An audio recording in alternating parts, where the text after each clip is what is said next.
So, jetzt kommen wir, wie bei jedem Film, gibt es immer einen Hauptdarsteller. So, und mein Hauptdarsteller, da bin nicht ich, sondern der Hauptdarsteller ist das Fleisch.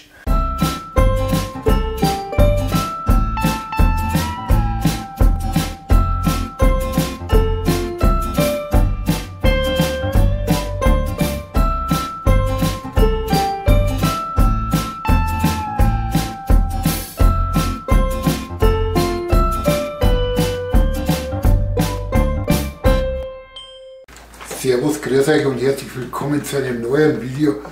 Heute geht es um das Heißräuchern und da bin ich beim Uwe, bei meinem Filmkollegen. Hi. Und der wird uns einmal ganz genau zeigen, wie man Fleisch richtig würzt, Vorbereitung zum Räuchern. Und das freut mich schon jetzt, das wird richtig spannend. Oh, schaut euch mal das leckere Fleisch an. So, Servus oder Moin oder wie auch immer. Ja gut, wir sind in Bayern. Servus, habe die Erde. So, heute Janka Filmschmiede. Nach langer Zeit mal wieder in Action. So, was haben wir denn auf dem Plan? Ja, wir wollen räuchern. Weil ich persönlich habe mir so ein bisschen neues Hobby angeschafft. Das ist das Räuchern.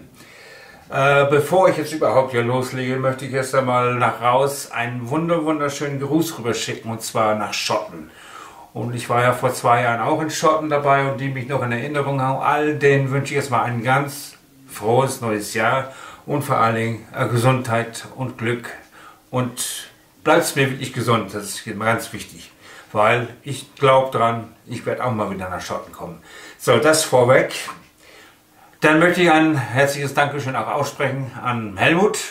Schön, dass er die Zeit genommen hat. Merci dir, Helmut. Ich bin da. Super. So, ja, wir wollen räuchern. Da gehört ja einiges dazu. Jetzt sind wir erst einmal in der Vorbereitung. Das heißt, ich habe schon vorgearbeitet. Ich habe Fleisch gemacht, aber kommen wir gleich dazu. Wir kommen erst einmal zu den Gewürzen. Was brauchen wir denn beim Räuchern? Wir brauchen Nitrit-Pökelsalz, brauchen wir. Dann habe ich hier ein bisschen Piment, Koriander habe ich hier, dann habe ich Wacholder, dann habe ich hier gestoßenen Pfeffer, dann habe ich hier jetzt gestoßene Senfkörner, nachher noch 2 oder 3 Löffelchen Zucker dazu und hier habe ich nochmal Lorbeere, die habe ich dann auch noch, kommt auch noch dazu, Lorbeere, Thymian und ein Paprika habe ich dazu. So, das Ganze werden wir jetzt erst einmal alles in einen Topf, wie man so schön sagt. Beim Nitrit-Pökelsalz muss ich dabei sagen, da sind immer verschiedene Meinungen, was die Grammzahl angeht. Ich habe jetzt 11,5 Kilo Fleisch und ich rechne 40 Gramm Nitrit-Pökelsalz auf Kilo Fleisch. Viele sagen 50 oder auch 60, 70 bei Nitrit-Pökelsalz, sind da auch wieder verschiedene Meinungen, aber ich glaube, ich liege da genau in der Mitte mit 40 Gramm. Also sprich das, ich habe jetzt ungefähr 500 Gramm Nitrit-Pökelsalz, das packen wir da mal rein. Als nächstes die Wacholder dazu. Da bin ich jetzt so bei die Zusatzgewürze wie Wacholder und so weiter, gehe ich immer so ein bisschen nach Augenmaß und Handgewicht. Dann habe ich hier den gestoßenen Pfeffer, den werden wir dazu packen. Genau. Als nächstes haben wir Paprika. Ist edelsüß, oder? Das ist edelsüß, edelsüße Paprika. Ja, edelsüßer Paprika. Genau. Als nächstes habe ich hier Piment. Dann haben wir ein bisschen Piment dazu. Dann habe ich ein Koriander. Gemahlen. Gemahlener, dies ist ein gemahlener Koriander. Dann haben wir hier, das sind geschrotete Senfkörner. Die werden wir noch dazu packen. Also ganz normal gelber Senf. Ganz normal gelber Senf ist das, ja. Und da habe ich, wie gesagt, Thymian und Lorbeere, die können wir ruhig alle zusammen reinpacken, das ist in Ordnung. So, dann haben wir soweit alles zusammen. Wie gesagt, die Würzmischung ist jetzt für ja, 11,5 Kilo Fleisch. Jetzt gehen wir weiter, dann werden wir erstmal ein bisschen durchmengen. Ganz wichtig. So.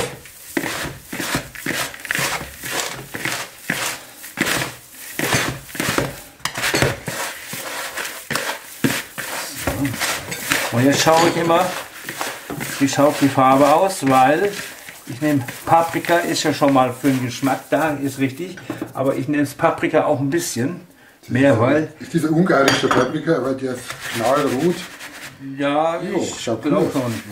So, jetzt gehe ich bei und dann sehe ich, dass die Farbe, und warum, das macht sich später beim Fleisch bemerkbar, wenn es rauskommt. Und ich lasse das ja noch teilweise, ich mache Heißräuchern mache ich und Kalträuchern. Beim Heißräuchern ist ja klar, das mache ich nachher, das zeige ich mal warum. Beim Kalträuchern auch, wenn es ausbrennt, weil wenn ich kalt räuchere, dann muss das Fleisch so circa 3 bis 4 Tage, lasse ich es ausbrennen. Das heißt, es wird rausgenommen aus dem Vakuum, wird einmal kurz gespült und es wird ausgehangen. Das nennt man Ausbrennen, nennt man das. So, was habe ich noch vergessen? Genau, Zucker. Ich habe nochmal 3 Löffel, so Kaffeelöffel Zucker rein und ein bisschen Geschmack noch. Das ist ein bisschen Knoblauchpulver. Den werden wir auch noch dazu packen. So. Dann dürfte das eigentlich schon vom Gewürz weg schon in Ordnung sein. Ja, ein bisschen Dünnbrot noch. So, schauen wir mal. Ja. Das ist jetzt eine Gewürzmischung. Das ist jetzt, für wie viel Fleisch? Das ist jetzt genau für 11,5 Kilo Fleisch ist es jetzt. Weil das Fleisch beim Einsurren, das nennt man ja, ich bin ja in Bayern, ich muss das ja mal das ja einpökeln, aber ich sage Einsurren, das ist das Fleisch, aber das zeige ich euch dann ja gleich. Das muss gut eingepökelt werden, weil das Fleisch muss wirklich in allen Seiten, auch wenn da mal Ritzen im Fleisch sind, dass das überall gut eingepökelt wird. Und zuletzt, nachher beim Einvakuumieren, das zeige ich euch, da habe ich hier noch einen Rosmarin. Da kommt noch überall 2 Rosmarin mit rein auf dem Fleisch, und bevor ich dann vakuumiere. So, jetzt kommen wir, wie bei jedem Film, gibt es immer einen Hauptdarsteller. So, und mein Hauptdarsteller, da bin nicht ich, sondern der Hauptdarsteller ist das Fleisch. Genau. So, was habe ich denn heute? Also ich habe einmal einen Schweinelachs, den habe ich da die Silberhaut runtergezogen, auf Stücke geschnitten schon soweit. Als nächstes, das ist dann wieder, dieses ist dann zum Beispiel fürs Heißräuchern gedacht, das ist der Bauch oder das Wammerl hier. Das wird nachher dann auf Heißräuchern gemacht. Dazu habe ich mir gedacht, machst du mal was Neues noch dazu, und zwar eine Haxe. Und die Haxe, da habe ich mir auch schon die Arbeit gemacht, habe ich ausgelöst, habe ich den Knochen praktisch raus, praktisch die Haxe, da machen wir eine Surhaxe machen wir da draus. Und das nächste Projekt, was ich machen möchte, ist Putenfleisch. Ich habe mir ein Stück Pute genommen, auf ein Stück geschnitten, das werde ich gut einsurren und es wird dann auch heiß räuchern. Bei Geflügelfleisch ist so, Fleisch muss durch sein. Das ist am besten. Dann mache ich das auf heiß räuchern und während des Räuchern wird dieses Stück Pute bekommt dann so eine Art Mantel, ein Pfeffermantel mit Kräuter, also ein Kräuter-Pfeffermantel, der wird dann komplett nochmal wird aufgesetzt, ganz normal, und dann kommt er so in den Heißrauch rein. Aber das machen wir da ja eh, das kommt noch ein Video, das werden wir ja eh noch mal machen. Das ist eigentlich jetzt mein Plan. Also das ist jetzt mein Fleisch, was ich machen wollte. Wie gesagt, Pute, Heißräuchern, Wammerl, Heißräuchern, Surhaxe, Heißräuchern. Und der Schweinelachs, den machen wir auf Kalträuchern. Und hat er schon vorbereitet zum Trockenlapp ist das, oder? Ja, das ist jetzt, ja, das ist ja trocken. Das ist ja keine Lake, das nennt sich ja Trockenpökeln. Trockenpökeln. Trocken einzuhören, ja. Das wird dann eine eigene Locke. Genau, bildet sich schon drin. Das ist schon überall, bildet sich schon. Schaut richtig lecker aus. Das wird dann täglich immer noch einmal drehen. Ja, das ist wieder wunderbares Fleisch. Und da bin ich jetzt Gast beim Uwe und der wird uns einmal das ein bisschen zeigen. Wir machen das Schritt für Schritt. Heute geht es zum Beispiel nur um das Würzen, um die Vorbereitung für den Rauchprozess. Das machen wir gerade ein paar große Beutel fertig, weil ja, die Haxe, die braucht ein bisschen mehr Platz. Und ich habe noch eine Rolle, habe ich noch da, eine ganze Rolle. Die werde ich dann, glaube ich, hier drin, genau, da habe ich noch eine ganze Rolle. Die spare ich dann auf, wenn ich dies alles durch habe. Dann werde ich einen Helmut einsurren, aber der gibt auch noch ein paar Mahlzeiten ab. Und aber dann auch. Aber jetzt haben wir ganz im Ernst, ich passe nicht da nicht. Doch. Ja. Er vergisst eins. Ich werde ihn schön portionieren, werde ich ihn. Das geht schon. Ich werde in Stücke schneiden. Oh, da wäre er sich schwer tun. Ja, dann nicht einmal ein gescheites Messer. Ne, Spaß beiseite. Räuchern ist was Schönes und vor allem jetzt in der kalten Jahreszeit bietet sich natürlich das Räuchern am besten an. Aber es wird auch heiß geräuchert, oder? Auch heißen, ja, genau. Das ist das Wammel hier und die Pute und die Schweinshaxen. Und die Schweinshaxe. Zuhaxen. Zuhaxen wird sie, genau. Ja, wie gesagt, die sind ja ausgelöst. Da habe ich mir schon mal die Arbeit gemacht. Das ist schon in Ordnung, der Knochen raus. Übrigens bietet sich unwahrscheinlich gut an, eine Surhaxe zum Beispiel Sauerkraut. Das ist immer so als Tipp. Surhaxe im Sauerkraut. Das ist auch gerade sehr lecker.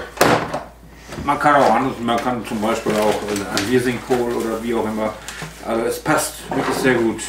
Aber die Surhaxe, die schmeckt auch ohne Brot sehr gut. Das kann ich dabei sein. Muss nicht überall eingekocht sein, weil die schmeckt dann auch. Einfach gerade zum Naschen. Zum Naschen besser wie Chips. Ja. Eine Scheibe runterschneiden und einfach genießen. Ja. Das ist halt eine gute Diät. Oder auch nicht. Ja, das ist durch Diät. Also das ist jetzt. Das ist eine Essigdiät. Das esse ich, ich esse eigentlich alles. Oder eine Scheindiät. Gibt es sowas auch? Gibt es eine Scheindiät? Ja, eigentlich schon. Ja. Es scheint, der Wille ist ja da für eine Diät. Aber das ist eine Scheindiät. Aber ihr wisst ja, wie es ist mit der Willenskraft. Das ist immer so eine Sache für sich, sage ich immer. Also Räuchern ist einfach was scharf.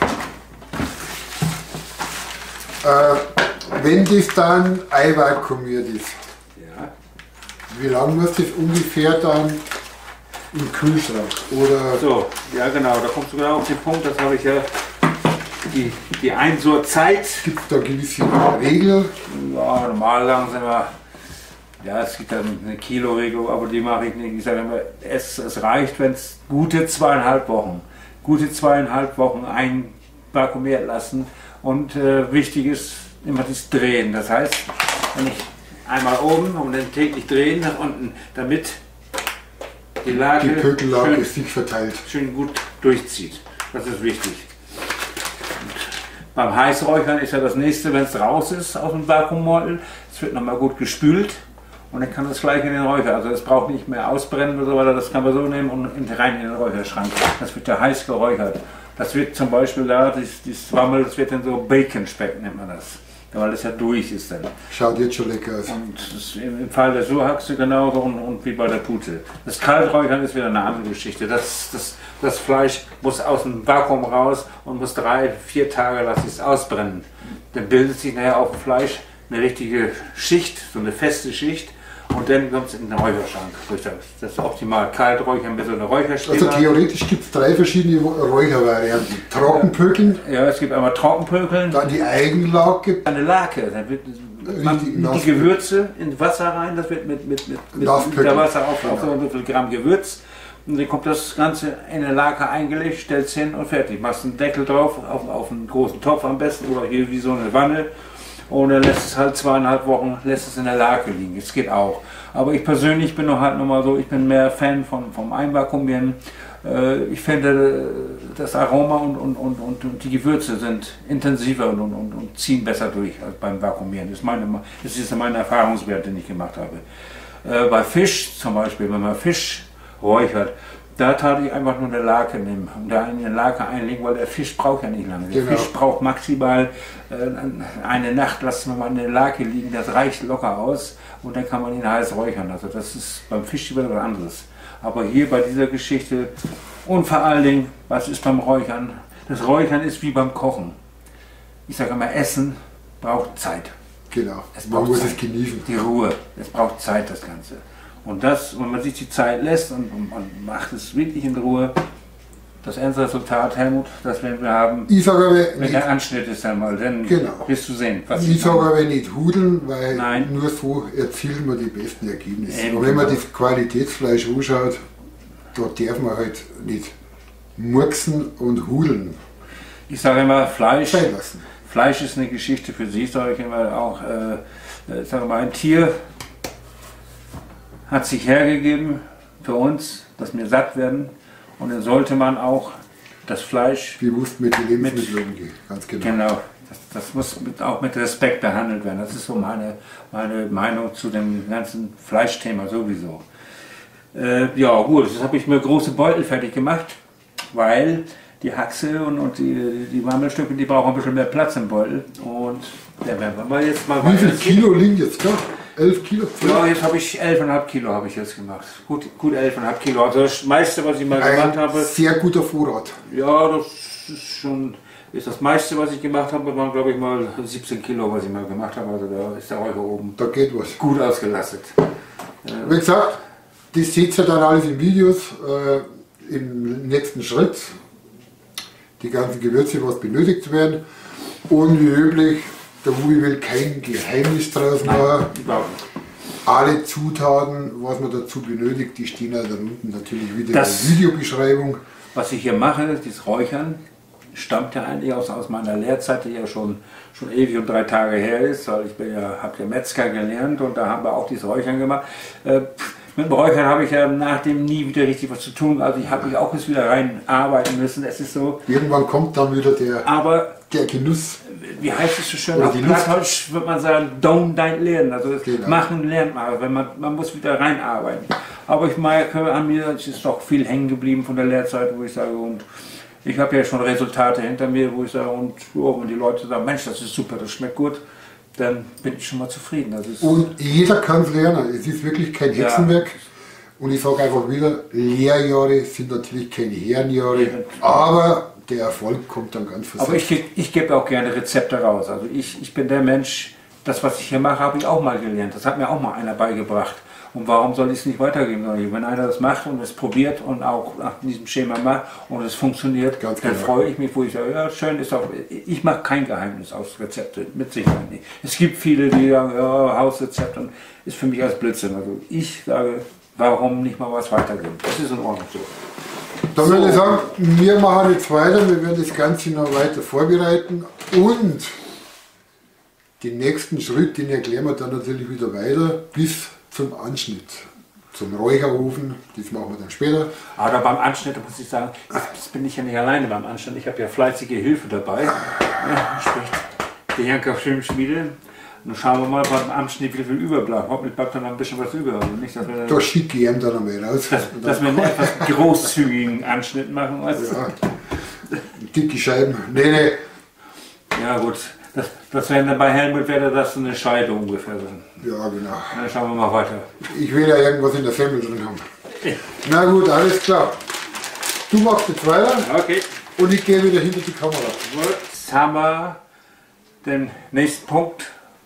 Und zwar das Einsurren selber. So, wo fange ich an? Ich fange jetzt mal an. Ich nehme jetzt einmal ein Stück Wammerl. Das ist, was ich vorhin gemeint habe. Dass beim Einsurren auch hier, wie seht ihr hier, überall gut eingesurrt wird.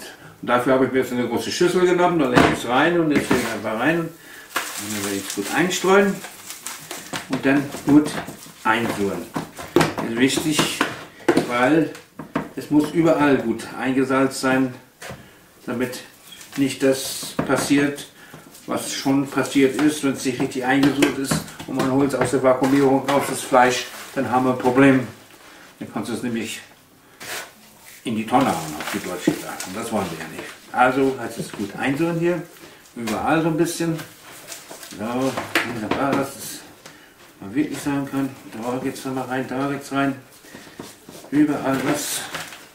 Hier sieht man dann auch schon wieder, da, das ist ganz wichtig, geht man überall, genau.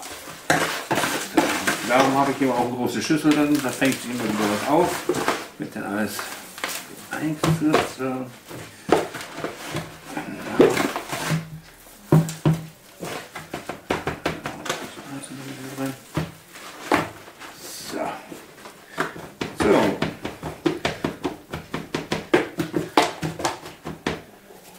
Genau. Jetzt, so schaut es aus, wenn es jetzt eingesurrt ist komplett. So.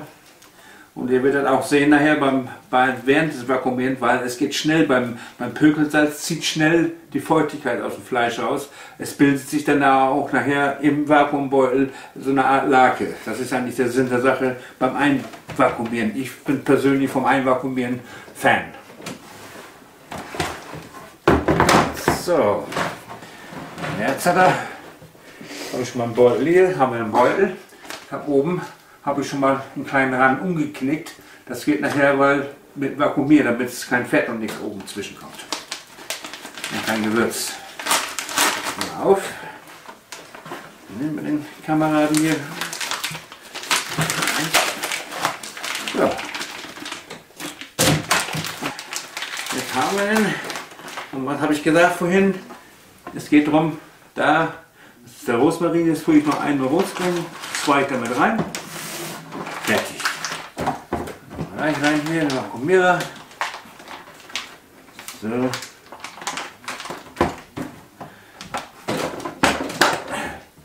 Und auf geht's.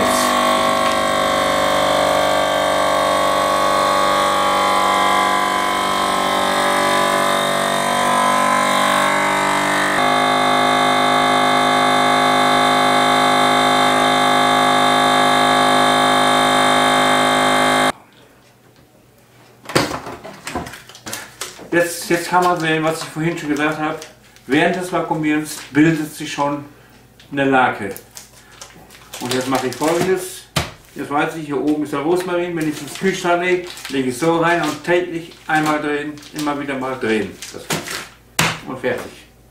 So, dann haben wir den nächsten Kandidaten. So, vorhin haben wir Wammel gemacht, jetzt habe ich hier die Haxe. Und da ich halt gesagt habe, ich habe den Knochen hier ausgelöst. Jetzt geht das los. Jetzt werden wir das ein bisschen einrühren. Da habe ich mir gedacht, ein großes Gefäß nicht zum Einsühren. Das bleibt immer was drin liegen. Aber alles mit verwerten. Genau. Mal rein da.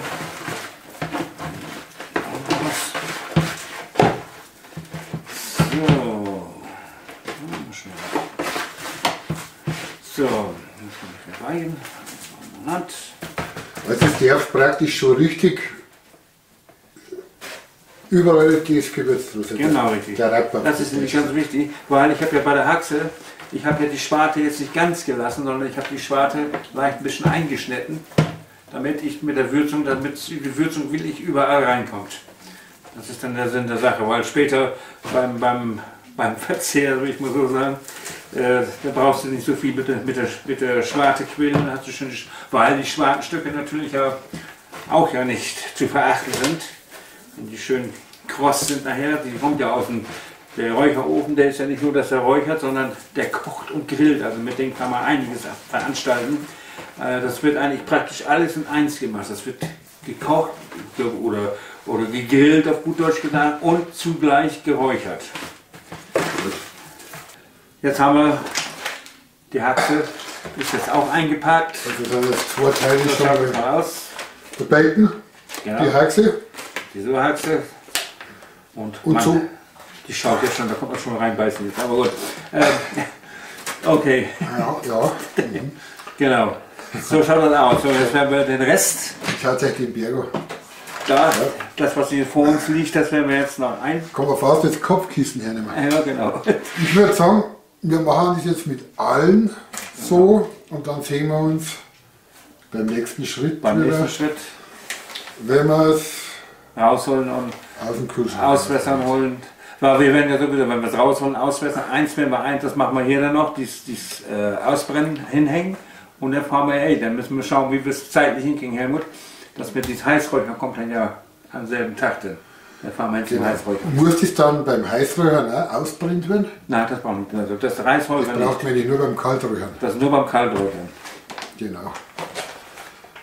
Jo. Dann würde ich sagen, wir machen jetzt weiter. Das war der erste Teil und der zweite Teil folgt so in 2 Wochen. Gut 2,5 Wochen, sage ich jetzt mal. Das müssen wir dann, dass wir dann ein passendes Wochenende, am besten am Wochenende. Das ist zeitlich am besten, weil mit deiner Arbeit ist ja auch ein bisschen. Dann geht es weiter mit der Leckerei. Ja, und wo kommt das Ganze her und wer macht das jetzt wieder? Ja, genau. Nach langer Zeit mal wieder Team Janka Filmschmiede. In diesem Sinne, liebe Leute. Zeit geworden. Habe die Ehre. Ich wünsche euch alles Gute. Macht es gut. Lasst beim ersten Teil ein Abo da, Daumen nach oben und auf Kommentare würden wir uns natürlich freuen. Und wie gesagt, es geht weiter mit dem zweiten Teil so ungefähr in 2,5 Wochen. 2,5 Wochen, genau. Also, Servus, macht es gut. Danke fürs Einschalten. Team Ehrenker Filmschmiede. Der Helmut und Uwe. Habe die Ehre, Servus. Servus. Jetzt haben wir. Wow. So. So schaut's aus. Das haben wir durch. Teil 1 einvakuumiert. Die Achse, das Wammel, die Pute, das Schweinelachs. Und jetzt hat das Ganze 2,5 Wochen Zeit. Ein leckerer Fleischberg. Genau. Und dann geht es weiter mit 2,5 Wochen. Jetzt duftet nichts mehr. Ein gutes Zeichen, dass gut vakuumiert ist. Es ist gut vakuumiert, ja, muss ich ganz ehrlich sagen, passt alles. Und vor allem sauber alles drin. Ja, schaut. Auf einer Seite nehmen wir den Rosmarin, damit man das schön sieht, wenn es gedreht worden ist. Genau. Bei der Achse habe ich jetzt den Rosmarin innen drin liegen, wo der Knochen gesessen hat. Kann man sich von innen ein bisschen aus, ansonsten hier oben. Und dann oben drauf das Schweinelachs. Ja. Es ist ein schöner Anblick. Jetzt bin ich am Überlegen, wir haben heute den 9. Dann haben wir beim. Was haben wir denn mal für ein Datum? Ich schaue mal ganz Wir kurz. haben am 10. halt, oder? Ja, schauen wir mal, was das Datum sagt. Gut, ja, heute haben wir den 9. Das Also, wäre den 16. Ja, eine Woche, 23. Ja. Das wird dann Ende Januar werden. Da habe ich Urlaub. Da hast du Urlaub. Da habe ich Urlaub. Da hat er Urlaub, das passt gut. Das heißt, da legen wir da los mit dem zweiten Teil. Genau, dann kann ich das Fleisch nämlich schon am 29. rausnehmen. Und dann hat es Zeit zum Aussuhen, zum Ausbrennen, das Kalbräuchern. Gut, dann wird Ende Januar, also Muss das dann abgewaschen werden sauber? ja, das wird dann auch noch rausgenommen, dann wird einmal nur gespült. Nicht wässern, weil viele wässern finde ich gar nicht so gut, weil dann die ganzen Aromastoffe weg sind. Genau, ein bisschen was. Einfach nur gut ausspülen und fertig dann hinhängen. Sauber trocken tupfen, ganz Genau. wichtig. Mit Küchenrolle und dann gut abtupfen. Aber das zeigen wir beim Aber nächsten das kommt Video. beim nächsten dann, ja. Ja, Und, ja. würde ich sagen, Wie gesagt, da haben der erste wir, Teil ist definitiv beendet. ist im Kasten, wie sagt man so schön, ne? Ist im Kasten. Noch nicht ganz im Kasten, jetzt muss ich es bloß noch sauber schneiden. Ja, genau. Das ist dann dein Job. Und dann sehen wir uns praktisch. Aber toll, was da war. Ich schätze super, mal, merci. grob am 30. Ja, Januar geht es weiter mit dem zweiten Teil. genau. Danke nochmal fürs Zuschauen. Lasst wirklich ein Abo da und ihr dürft gespannt bleiben auf die nächsten Teile. Bis zum Anschnitt natürlich, klar. In diesem Sinne, Alles klar. auf die Ehre. Servus. Eure Janka Filmschmiede. Uwe und Helmut. ich.